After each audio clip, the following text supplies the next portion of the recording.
Dans cette séquence, nous allons parler du dénombrement et comment faire pour dénombrer les éléments d'un événement. Dénombrer, ça veut dire en fait compter. Donc lorsqu'on traite un exercice, il y a différents moyens de compter les éléments d'un événement. Soit vous allez le lister, tout simplement, et ça peut prendre beaucoup de temps. Soit on peut faire ce qu'on appelle une représentation ensembliste, donc avec des ensembles. C'est-à-dire, ça revient à faire nos petits schémas. J'ai mon premier événement, donc souvent avec 2, 3, 4 contextes, ça peut marcher.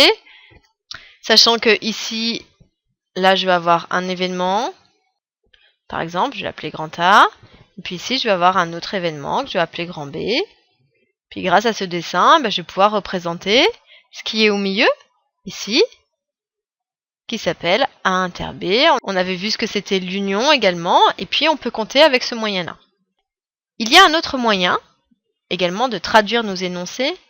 Alors, lorsqu'on n'a que 2 informations, c'est de faire un tableau à double entrée.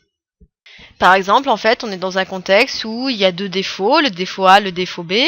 Mais en fait, on pourrait faire un petit tableau, je vais le faire ici à droite, pour compter le nombre d'éléments. Donc ici, il y aura le défaut A, je vais l'appeler petit a, et puis il y aura les pièces qui n'auront pas le défaut A. Il y aura les éléments qui auront le défaut B, et puis il y aura ceux qui n'auront pas le défaut B. Puis on fera nos totaux, ici et ici, sachant que dans la case là, ce sera le total du total, et que ici, j'aurai le total du A, total du A bar, total du B bar, et puis ici, on aura le détail, et puis après, on n'aura plus qu'à lire à l'intérieur de notre tableau. Donc il y a une dernière manière de traduire son énoncé qui est important, c'est de faire ce qu'on appelle des arbres. C'est-à-dire qu'en fait, cet arbre, il va être représenté par des branches, c'est-à-dire c'est des traits.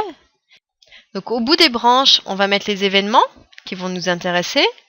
Donc par exemple, on veut tirer des balles, on a des balles rouges, des balles vertes, des balles bleues.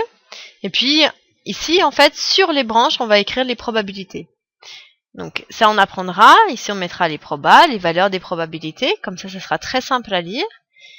Ça, ce sera une première situation. J'ai tiré des balles dans un sac. Et puis après, j'ai une deuxième situation. Alors, on apprendra ce que c'est des tirages avec remise ou sans remise. Et puis, il y aura une deuxième situation de jeu.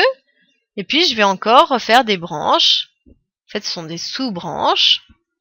Et ici, je vais écrire les événements qui m'intéressent. Et puis, toujours, j'écrirai les probabilités ici sur les branches. Puis après, j'aurai plus qu'à lire les branches au niveau des résultats. Par exemple, ici, si j'avais complété, alors je ne mets pas les probabilités, et j'imagine que j'ai toujours des balles. Eh bien, par exemple, ici, j'aurais lu la branche rouge-rouge. Ici, on aura lu la branche rouge-vert, ici rouge-bleu, par exemple ici bleu-rouge, etc., etc.